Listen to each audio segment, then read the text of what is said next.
My name is Major Miranda Summers Lowe, and I'm here tonight as a member of the Special Events Committee of the Army and Navy Club. But I'm kind of serving two roles in that tonight we'll have Andrew Wolfline here from the Anna K. Brown collection at Brown University. So I actually met Andrew because we both serve as trustees for the Anna K. Brown. Now, of course, he's the presiding trustee. So, you know, in this regard, he's basically my boss, but he's also taken really a special interest in the collection and preparing articles and lectures, and we're really excited to have him here. So to tell you a little bit about the Anna K. Brown collection, it is a preeminent private military art collection. It was put together by Anna K. Brown, who was passionate about originally toy soldiers. That's something that she started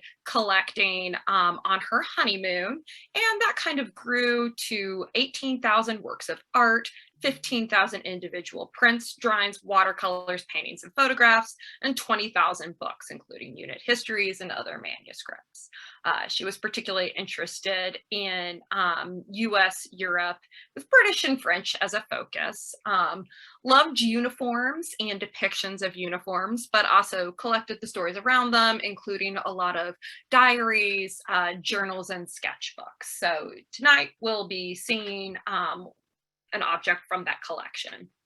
Now, in 1983, Mrs. Brown donated her collection to Brown University, where it is available to the public for academic research. You can go see it in the beautiful Hay Library, which is the Special Collections Library.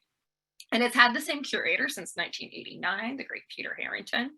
And these images, a lot would probably look pretty familiar to you because they are very popular in movies and textbooks, museum exhibits. And as the collection's gone on, we're still actively collecting. So a couple of recent exhibitions include, we just brought in the John Colleen Murphy collection from World War II, the Garibaldi mural, and we've had recent exhibitions at the World War I Museum and the Woodrow Wilson House.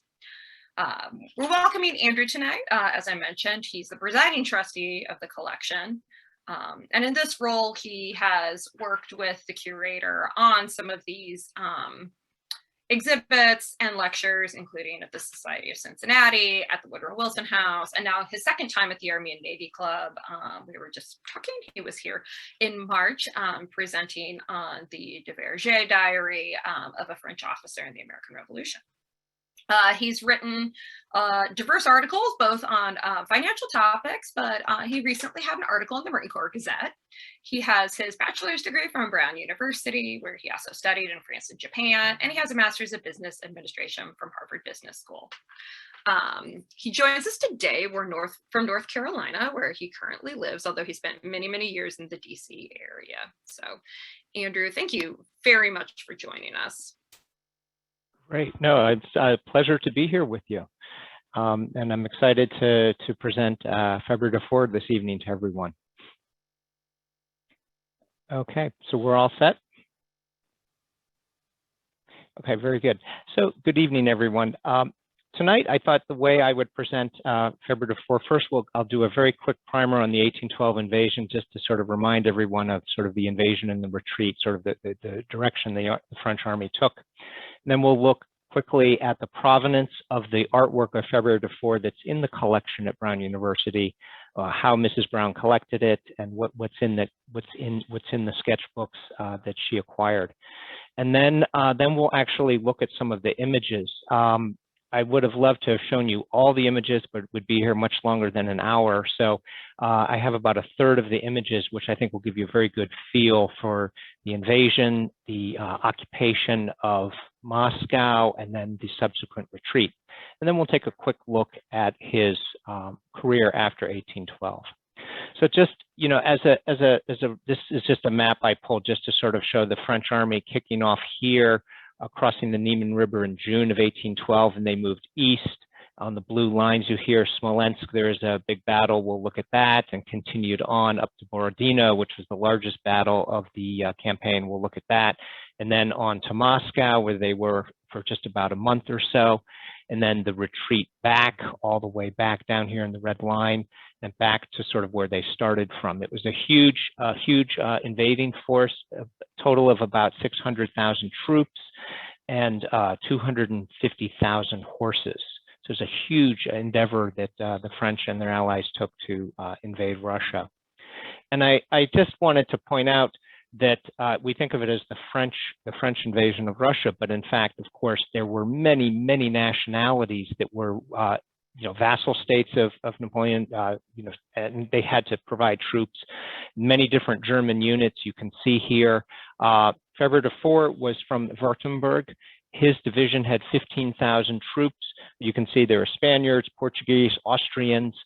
This is an image of the Portuguese. So it was really a large international force that went into Russia. And I just wanted to give you a feel of some of the sources I used for tonight's presentation. So, Miranda gave a very good overview of the collection, and one other component that we've been doing the collection over the years is publishing various books. We've done about a dozen books over the past about 10 or so years. And this book here, With Napoleon in Russia, has all of the 92 images that Faber du Faur created on the Russian campaign. It was published by Jonathan North. It's through Greenhill Publishing. It's a publishing group in London that the collection works with. And if you actually just flip through and look at the 92 images without reading a single word, I think you'd have a very good sense of what happened during this invasion.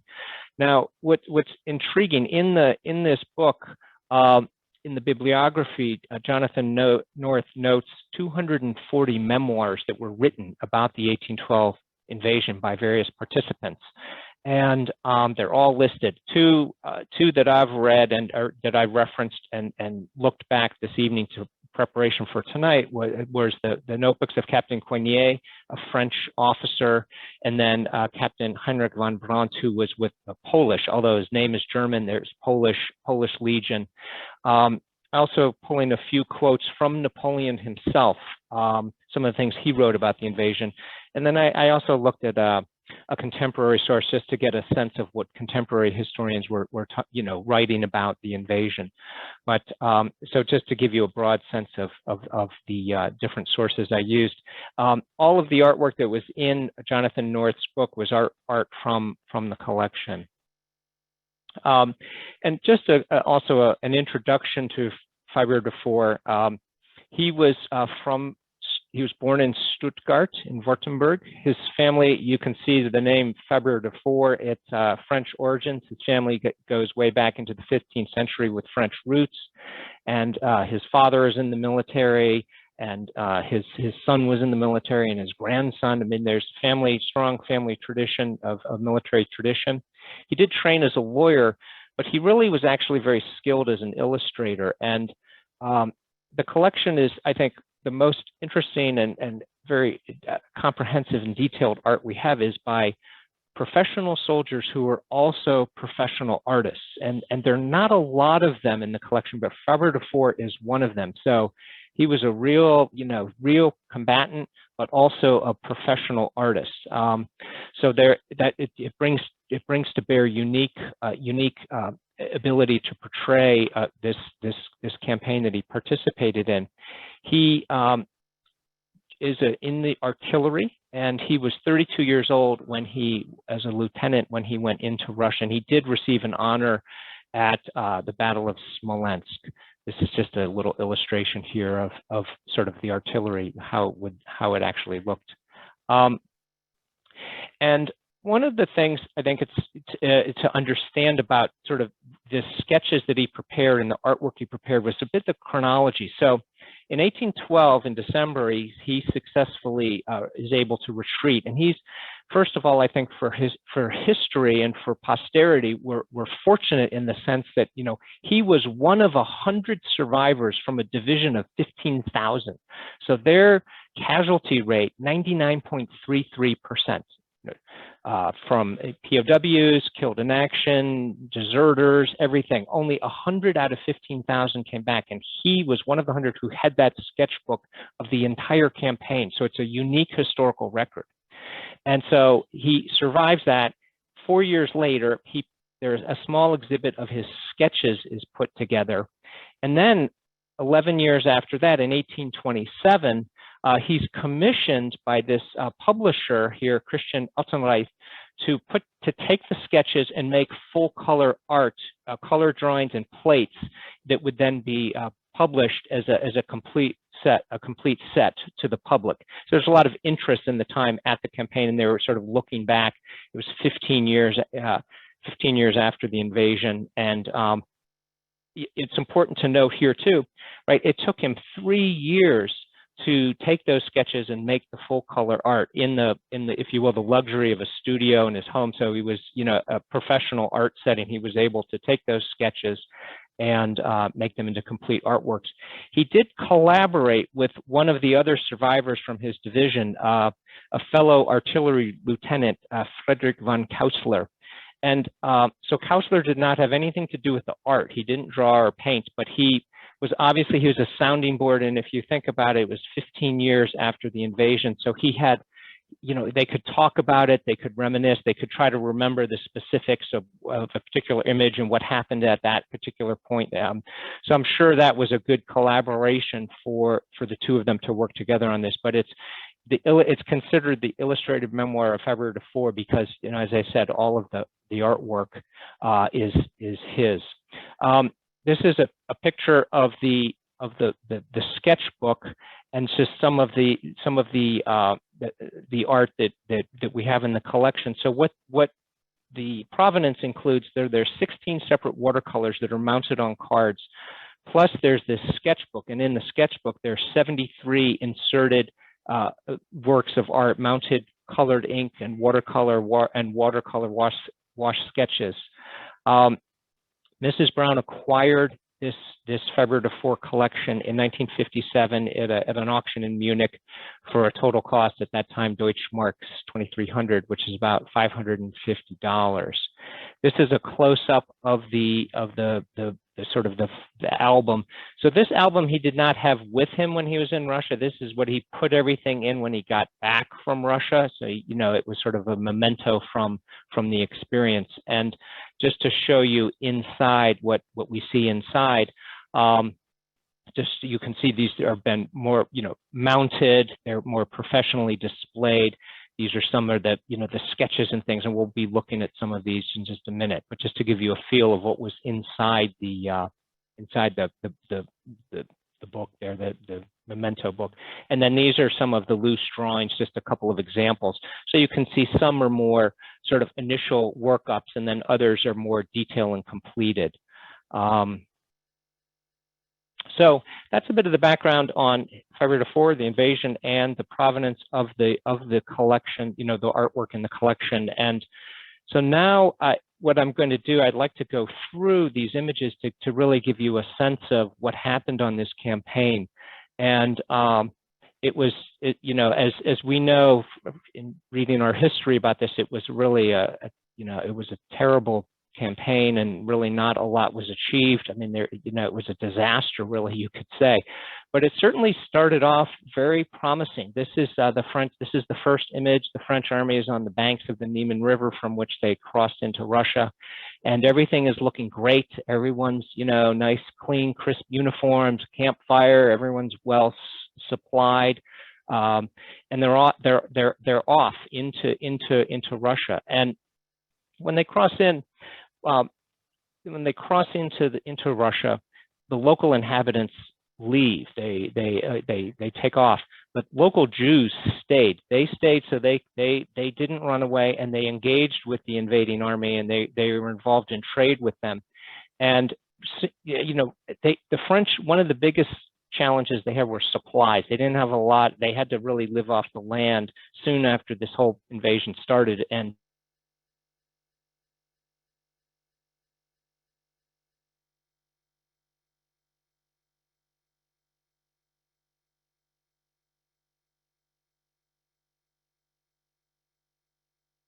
silver in order to obtain the barest necessities. Even animal skins became an object of trade and were sold to local Jews. So you can see here the sketch and the sketch that he did, and then some of the workups of the individuals in the final artwork here. So this is one where we see a progression of the artwork from the initial sketches to the final artwork, where this artilleryman is exchanging, trading, and selling his animal skin. So, and then this all in this background is, what he added after, as in that 1820 to 1827 to 1830 period. Another thing, so, supplies were short, and the army had to forage all the time. And these are a number of images of the troops foraging, going out, trying to live off the land, collect animals, food, forage for the horses. 250,000 horses, that's an awful lot of hay. And Faber du Faur notes, and I should say the entries that accompany the images, they had that benefit of being able to write these with in a calm setting, and sitting in their gallery, or in their studio writing this, and they were able to edit it. So they put a lot of thought into the words that accompanied the images, because these works were being sold to the public, and they wanted to give a description of a very clear description of what was going on. So here with the foraging, he says, we were not issued with any food, nor did we come across supplies or inhabitants willing to sell them. We were obliged to scour the land with detachments and take what we needed by force. Every evening we witnessed the return of these cavalrymen to camp, and saw that instead of leading their mounts, they rode into camp perched on top of their loot. So you can see all these different examples of that. Another thing too, I mentioned 250,000 horses. And this was a huge piece. The cavalry, obviously, they also used the horses to pull the artillery, and the horses suffered too. And they didn't have that forage. They were starved. And Faber du Faur tells us, he says, if poor food and inclement weather had thinned the ranks of the army, then green forage had done the same for the army's horses. Thousands, particularly French and German, had died. The cavalry sought out native Russian horses. It was both sad and amusing to see these stubborn and emaciated beasts trot past our camp, ridden by massive carabiniers and cuirassiers with their shiny boots virtually touching the ground. So you can see these big troopers with their big boots and just on these little horses. And again, the sketch with the completed drawing. On the topic of horses, of the 250,000 horses, historians estimate that about 180,000 horses died. And if you think about that for just a moment, the invasion was about 6 months. It's about 180 days. The army was losing on average 1,000 horses a day. So it was a huge, huge thing. This next image, and I should say, when we think of the Russian invasion, you always think of the winter and all the French army freezing, and they certainly did, and we're going to get to that. But in the first few months, the heat and the lack of supplies and the forced marches that Napoleon was trying to get to a quick victory. He didn't want to be there in Russia. He certainly didn't want to be there in the winter. He wanted to have a quick victory, so he was pushing the army and marching them fast, and they were suffering, not just the horses, but the troopers themselves. And there were a lot of stragglers, and here is a depiction of some of the unit from Faber du Faur's, their light infantry. He says, the same dismal scene presented itself upon each successive day. Exhausted soldiers, oblivious to exhortations, threats, or punishments. At each halt, each camp, we noticed that the number of effective troops diminished. The vast majority of these exhausted troops turned into corpses, marking the twisted route of the army. 2 of the corpses we came across belonged to our light infantry. One of them even had his tunic on back to front, the punishment meted out to those who had been straggling in the rear. We took the opportunity of a brief halt to bury these unfortunates. So you can see here this tunic that's on backwards. That's what he was talking about there, is being punished for being a straggler.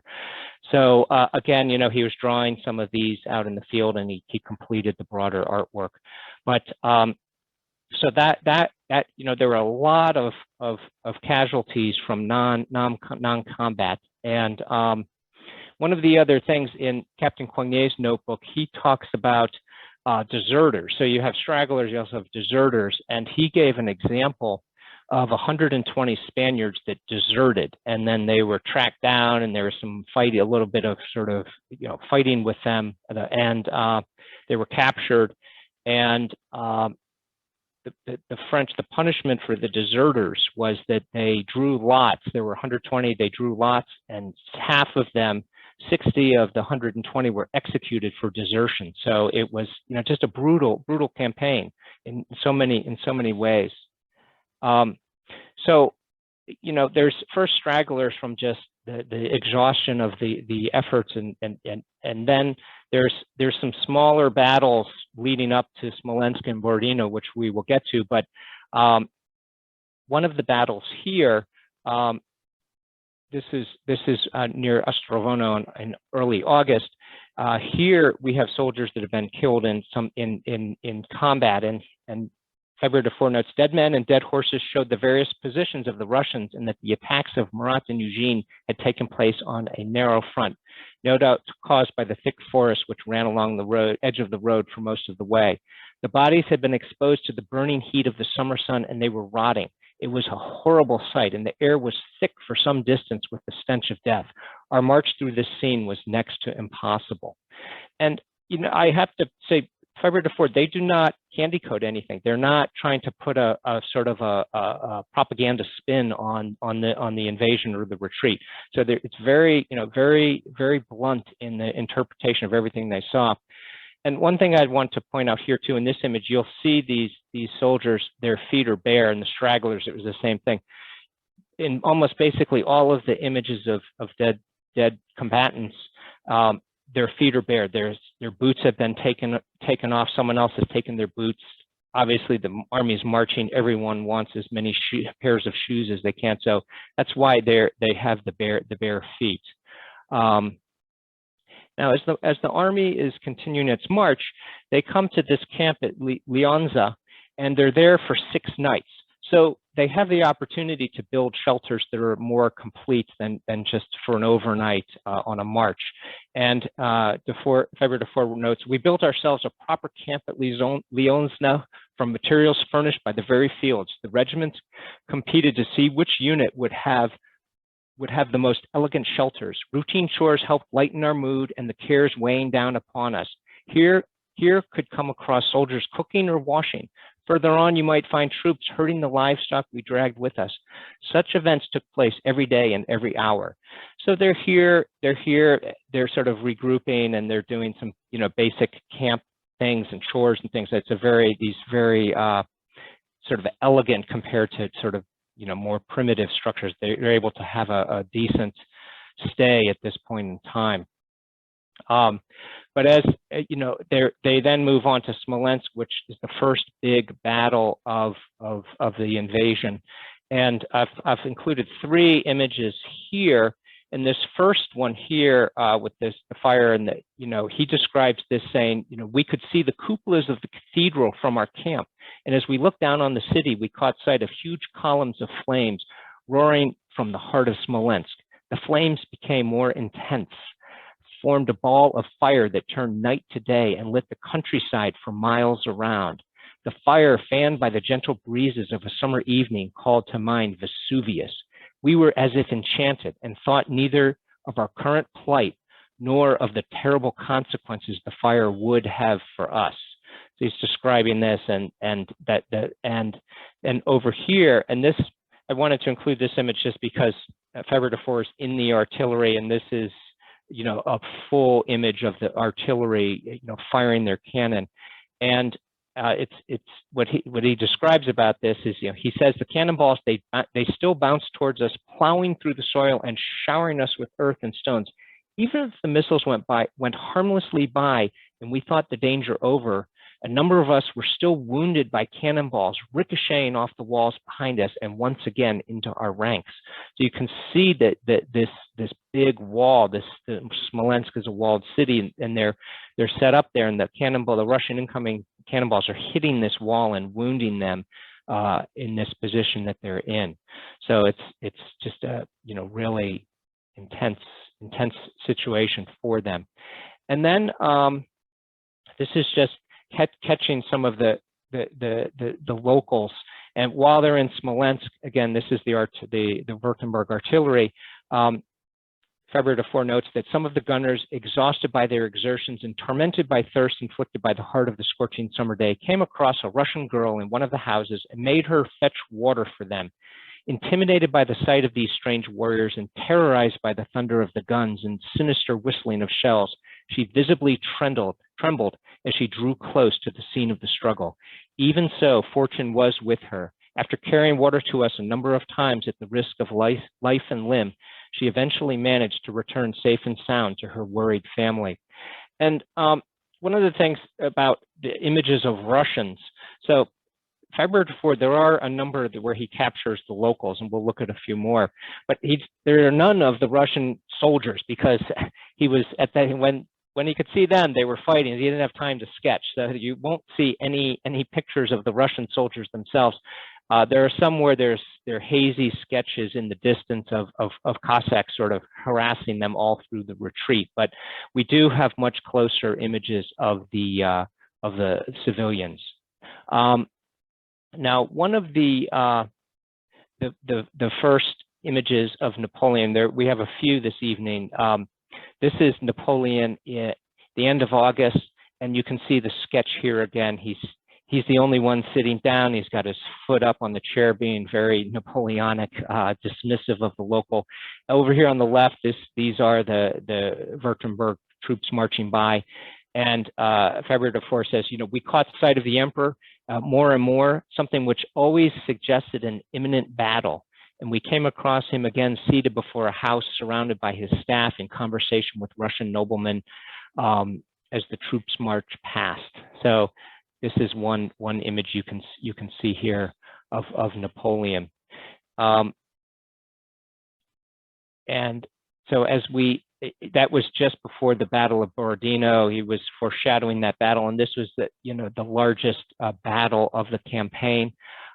This is an image of Murat, the French field marshal, very flashy, very colorful. The Cossacks had a lot of respect for him. He was very brave, led a lot of cavalry charges. And what's happening here, I'll let Faber du Faur describe it. He says, Murat was pursued by enemy cuirassiers. He sought shelter so as not to fall into the hands of the enemy in the redoubt taken by the 25th Division. A vigorous fire from our light infantry soon repulsed the enemy cavalry and assured the safety of the king. So he's coming into this square. These are the Württemberg light infantry, so he's seeking shelter beyond these infantrymen here, and he's being chased by the Russians. Earlier, there was an earlier campaign at Krasnos, a much smaller one, and at that one, what Murat did was he led a cavalry charge right in front of the Württemberg artillery. They had to literally stop firing so the cavalry could go in, so that avoid a friendly fire incident. So he's very, very prominent on the battlefield, and this is just the perspective that Faber du Faur saw and wanted to commemorate that. So this is the battlefield after Borodino, and Faber du Faur describes it as saying, "This is the battlefield long after the furious fighting had subsided, long after those violent passions had cooled. Bodies lie in heaps, enemy and friend alike, united in profound peace. As we drew closer, we could see the corpses that were, after 11 days, rotting away." And he goes on to say that Borodino was fought with 120,000 men on each side and more than 1,000 pieces of artillery vomiting death and destruction the entire day. And what were the fruits of victory? Virtually nil. Each army corps had triumphed, yet still we were cheated of a decisive victory, and we had sustained heavy casualties. The Russian army had been beaten, but not destroyed. The trophies were out of all proportion to the sacrifices made.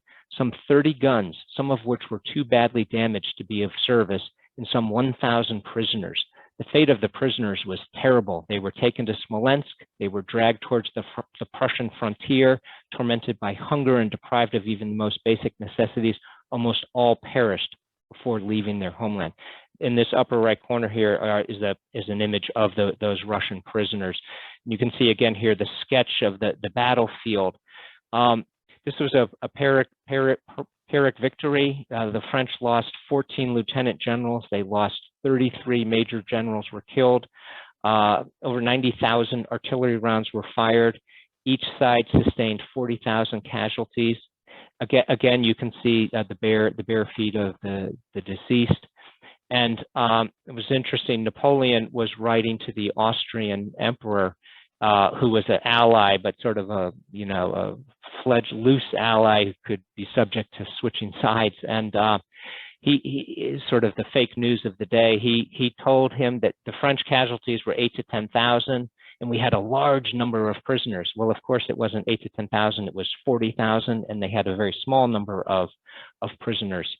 One other thing when I was reading the von Brandt chapter on the Russian invasion, he talked about how they calculate casualties on these big battlefields. And what they would do is they would measure off a rectangular area, and in that area, small area, they would count wounded and killed. And then they would look over the whole battlefield and estimate how many of those rectangles there were, and then multiply by the number that they had counted in the one rectangle, sort of a rough way to estimate mass casualties over a large battlefield. Here, this is after the battle, and there's a lot of wounded. And Faber du Faur tells us the crowds of the wounded from both armies were scattered in countless villages after the Battle of Borodino. Sooner or later, these villages, either by chance or deliberately, burnt to the ground. It was then these unfortunates, unable to flee on account of their wounds, found themselves at the mercy of the flames. Those that survived, some horribly mutilated, some sought means to prolong their pitiful existence. So you can see here these skeletons of troops that had been caught in the fire and burnt, and it's just a dismal, terrible, situation to be wounded. And 19th century battles, in terms of wounded, your chances of survival were very low. Napoleon had a communication with Berthier, his chief of staff, and they were talking about evacuating wounded. And basically, Napoleon writes to him and says, we know from experience, if you have 6,000 wounded, 40 days, 2 or 3 months after the battle, only 1,000 will be left. So we only need to worry about moving 1,000, not 6,000. So it's, you had a 1 in 6 chance of surviving if you were wounded. So the army, has now moved. The battle at Smolensk plus some smaller ones, the big battle at Borodino, they're now coming into Moscow. And as I noted in my opening comments, they're there for about a month. And the Russians had evacuated, they had retreated. And so when they came into the city, he says it was shrouded in silence. It had been abandoned by its inhabitants, and Murat, with his cavalry corps, heard nothing but the echo of his horse's hooves. Our arrival was the signal for fire, and the fire burned for 5 days. 2/3 of the city's buildings were now nothing more than heaps of ashes. Moscow became the graveyard of our every hope. Here and there, unfortunate inhabitants could be seen wandering in the grim labyrinth, hoping to discover that some part of their home had escaped destruction. Again, you see the sketches of these individual Russians here, some of the French troopers here. Napoleon wrote to the Russian Tsar. They were there a month, and Napoleon was hoping or believing and wanting to believe that the Russians would surrender. That's why he stayed. He was waiting for them to capitulate. And he wrote one letter to the Russian Tsar telling him the French had caught 400 arsonists and had them all shot. But just in terms of the scale of the fire and the number of people involved in starting it, Captain Coignet talks about the black market that happened in Russia, in Moscow, and he was complaining that he had a fur coat that he got, and he had a corrupt French colonel forced him to sell the fur coat for 40 francs, and the colonel turned around and sold that fur coat for 3,000 francs, so 70 times what he paid this, the lowly, at the time, Coignet was a lieutenant, so a colonel, forcing the lieutenant to sell him this fur coat and then selling it up, in the black market for 70 times. That sort of thing was going on. Here, this image is the artillery. There weren't really a lot of active combat in that month. They were in Moscow. All of the artillery was in this park, and this is sort of part of the foreshadowing as we are going to start to transition towards the retreat. But this guard here is a Dutch guard, and it's interesting because there's some foreshadowing here. He tells us, we see the park sentries at their posts. The cold nights and mornings had already led the troops to adopting some strange costumes.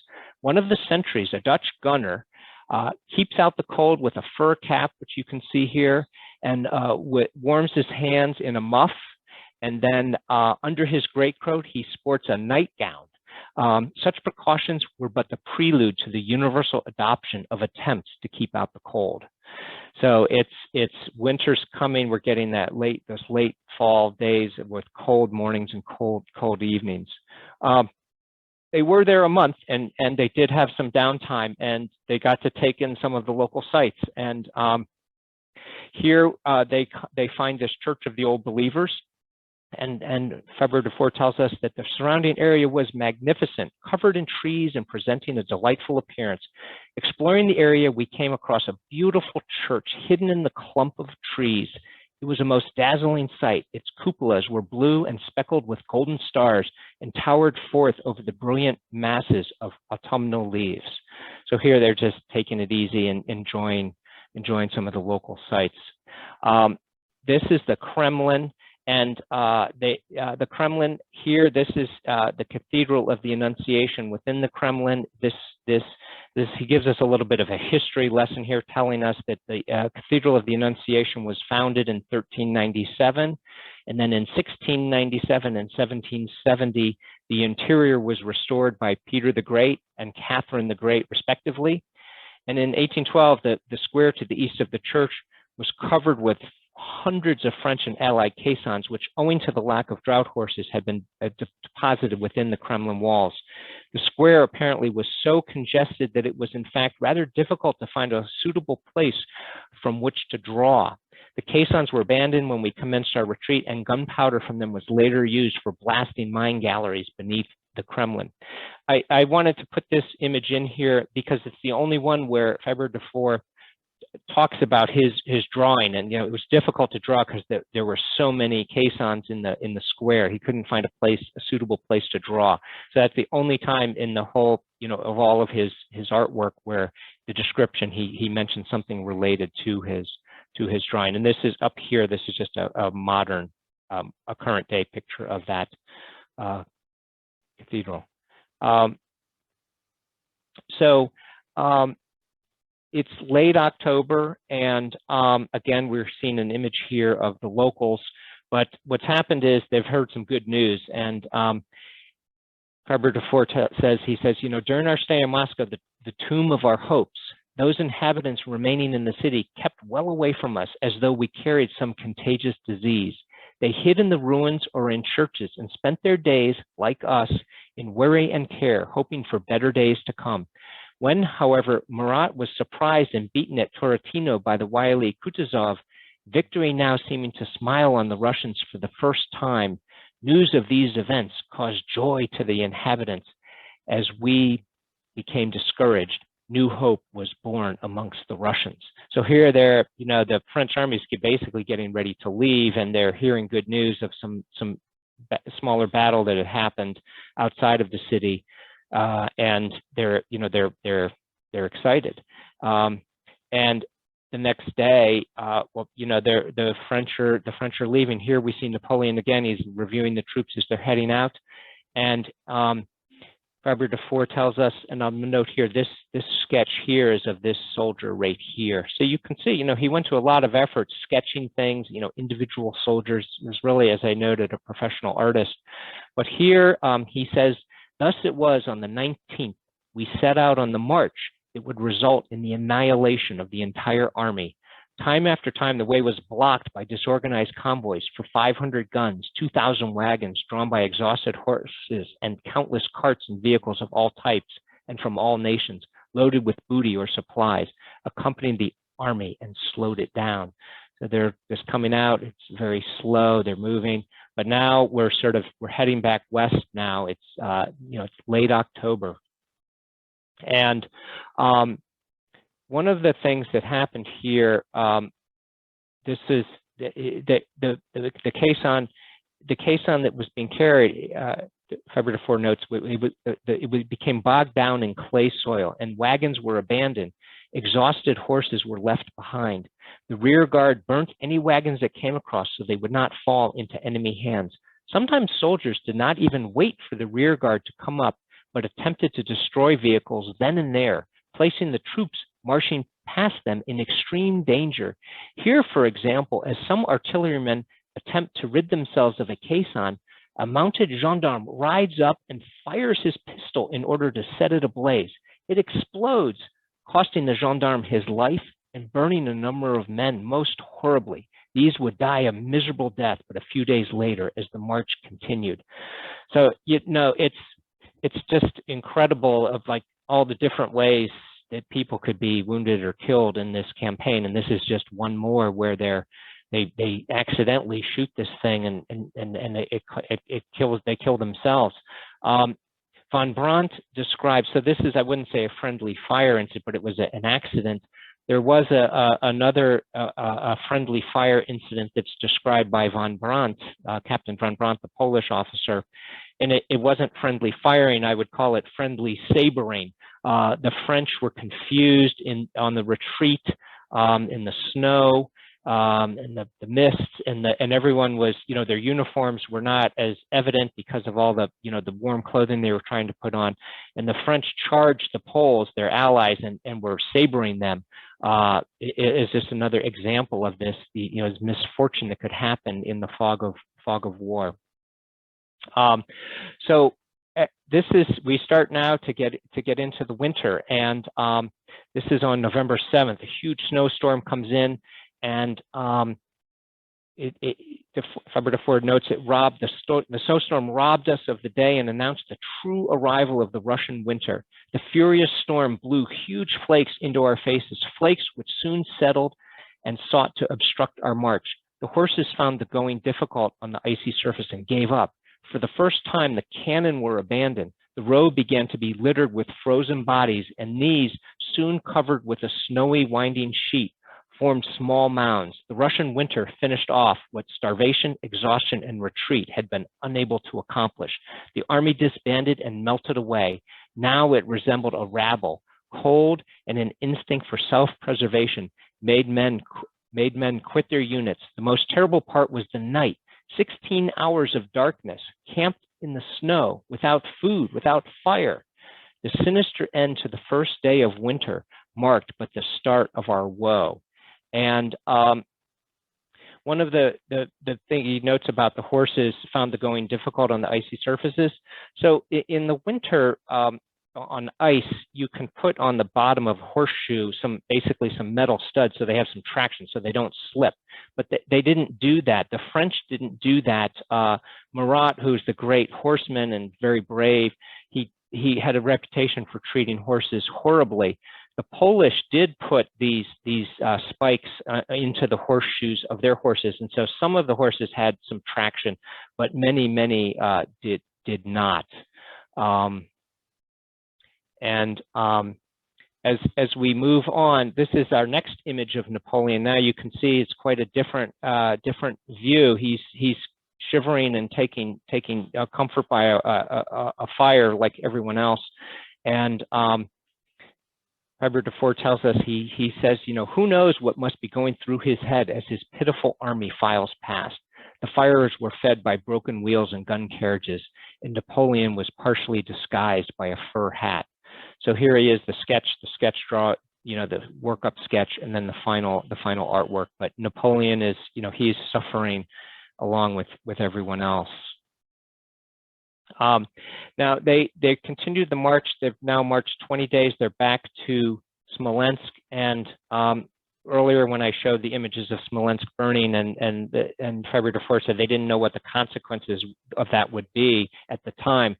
Well, they burned 85% of the city down, so there was not a lot left, and he tells us, he said that there was no food, no clothing, not even a shelter from the rigors of the cold. At Smolensk, we broke up the last of our gun carriages, dragged here with so much effort. We threw the barrels into the Dnieper. Imagine the despair of the poor gunners who, having sworn to remain true to his gun, now has to cast it aside, having survived together so many hazards of war.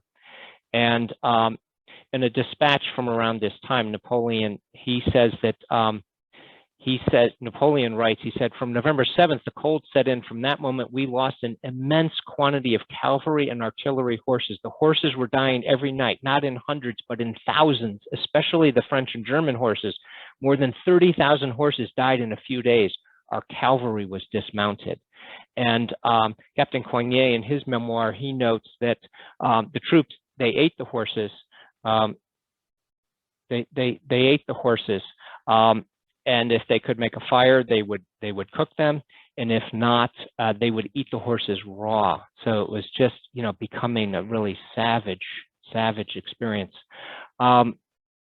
This is a sort of, to me, a sort of an iconic image of the whole campaign, and it sort of encapsulates a lot, which Faber du Faur does a good job of describing, and I'll let him speak. He says, the Russian column shouted us, but at a distance, as they too were suffering the intemperate climate. However, we were still surrounded by clouds of Cossacks and bands of armed peasants. You can sort of, there you can see them down here in the distance, right? Those Cossacks and armed peasants. And he said, this made it very dangerous to stray from the main road or lag behind. Here we see a typical scene, something that happened every day. A wounded officer and his wife, after considerable effort to get this far, have just seen the horse pulling their sledge collapse and die. The bulk of the army has already passed by, but there is still some hope that the rear guard might be able to assist them. The Cossacks appear. The compassion and bravery of a handful of soldiers serves as some encouragement for the unlucky pair, but they are now without transport, and if the rear guard does not take pity on them, they will be abandoned and a captivity will follow. Either that or they will perish, victims of the murderous climate. And, all these different memoirs, just a note on the cold, they're talking about the cold, 15 below zero, 20 degrees below zero, 30 degrees below zero, incredibly cold. But this it really, to me, this image just captures so much of, the desperate situation that the retreating army was in. And one of the next sort of disasters that befell the army was the crossing of the Beresina River in late November.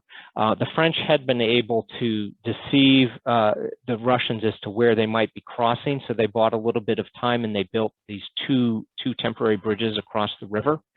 And it took there were 2 nights of crossing on the 27th and the 28th. And as it got late into the 28th,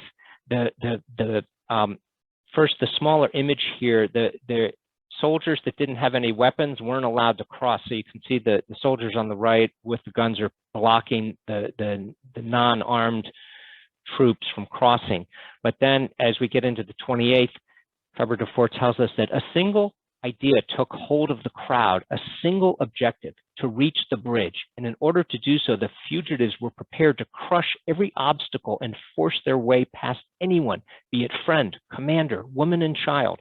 People were thrust into the freezing waters of the Beresina or pushed into the flames of the burning house between the 2 bridges.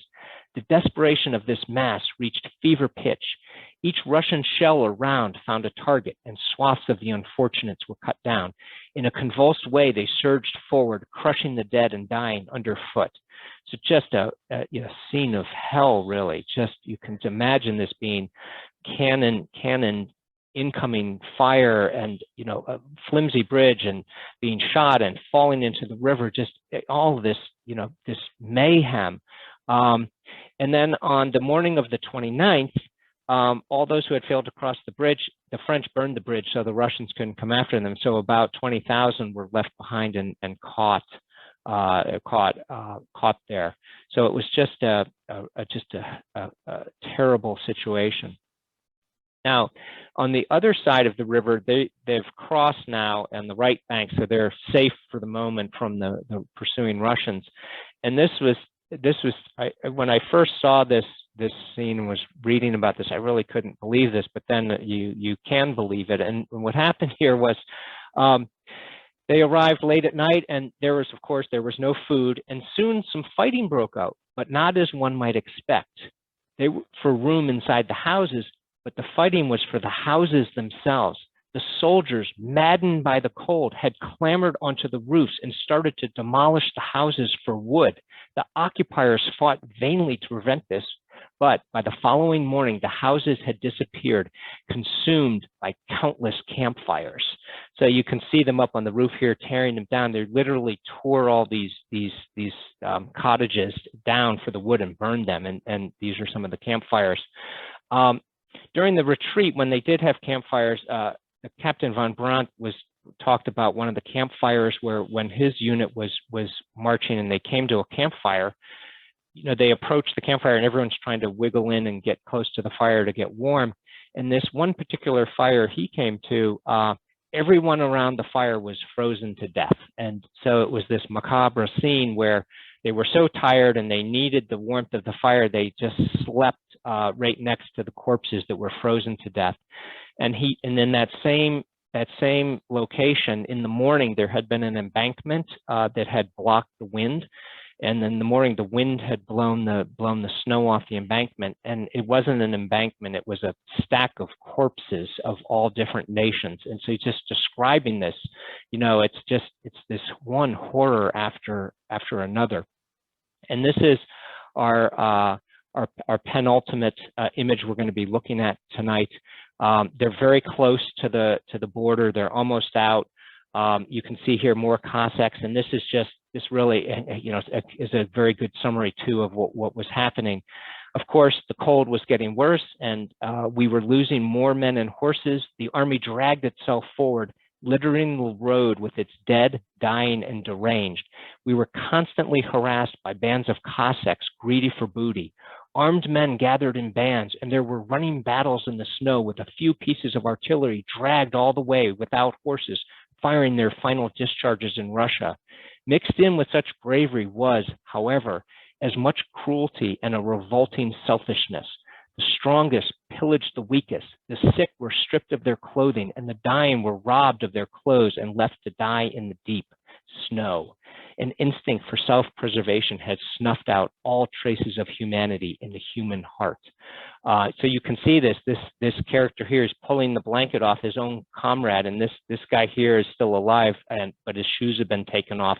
So they're taking things from their own people. It's just a total lack of humanity for their own comrade. So it's just a savage survival of the fittest.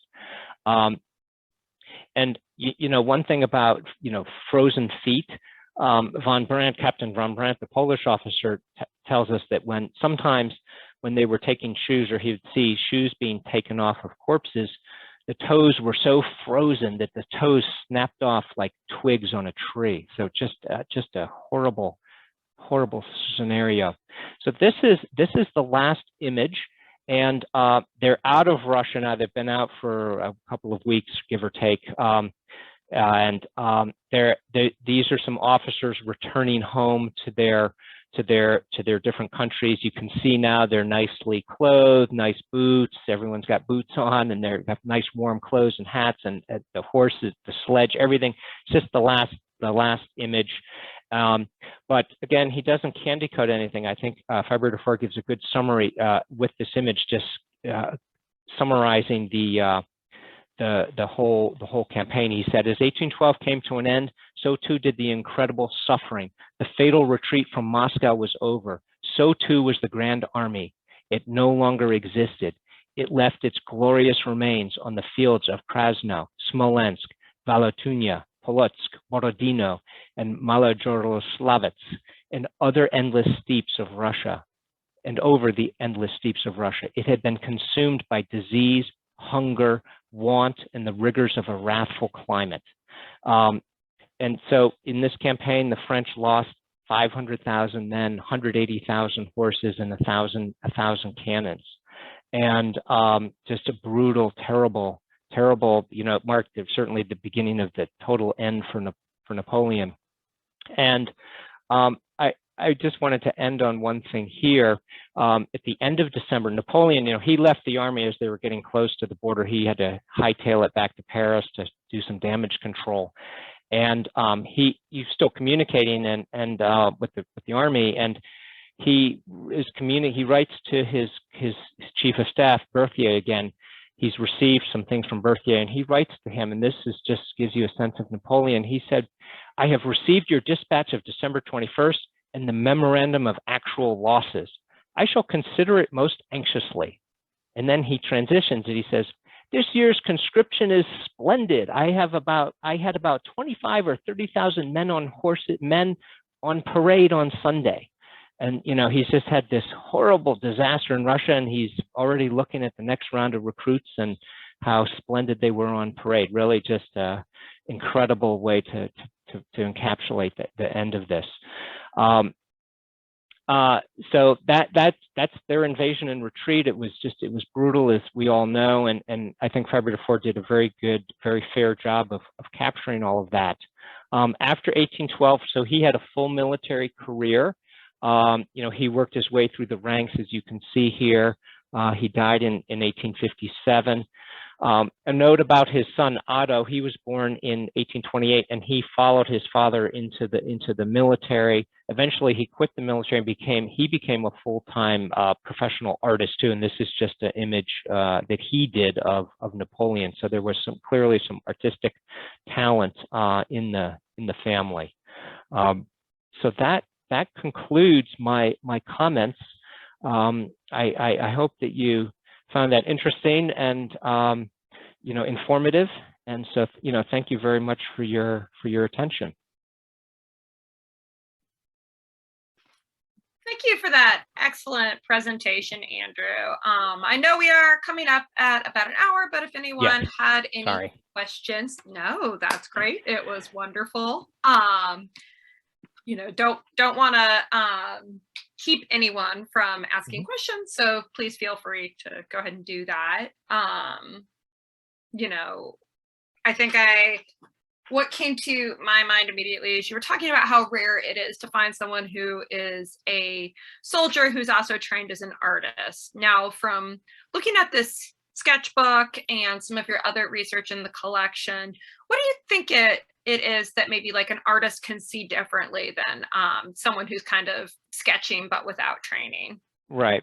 I think it's just because they've lived it. They've lived the life of a combatant. They've been on the battlefields, and they've slogged through marches, and they know about feet getting sore and getting wounded and gunfire. I think that's what it is, that they live that, so that their art has a little more of a realism than those that are skilled artists but have never been in the military. So, and we have a number of those in the collection too, and they do great artwork, but it's different. It's not quite as you don't get quite the sense of realism. So I think that's living the life of a soldier, and it seeps its way into the art.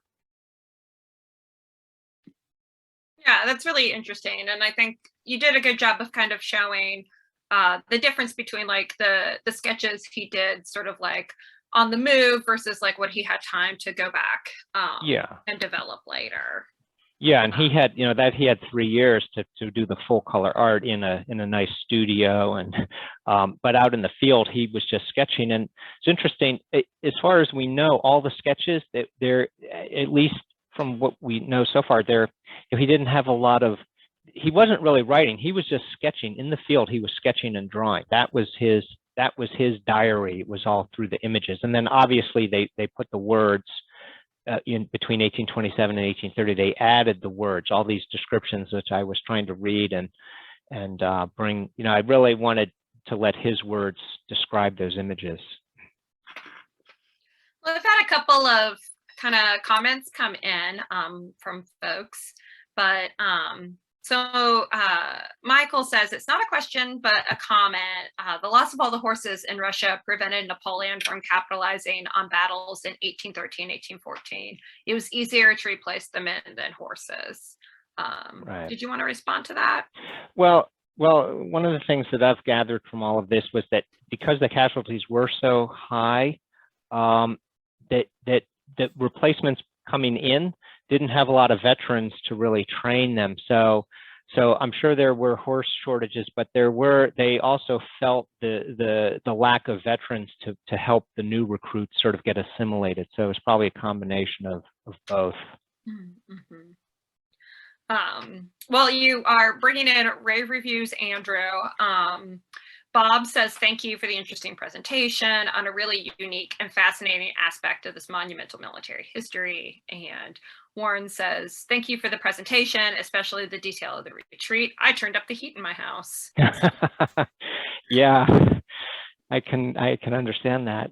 I can't imagine the day after day, if you just think about it, right? The cold and the harassing Russians and the lack of food and lack of warm clothing, just one thing after another. It's just, and your survival just coming down to the most circumstance type of thing, you know, that the difference between survival and not is really, it's just a living hell, you know, so it's just incredible. And Faur really does bring that to light, I think, too.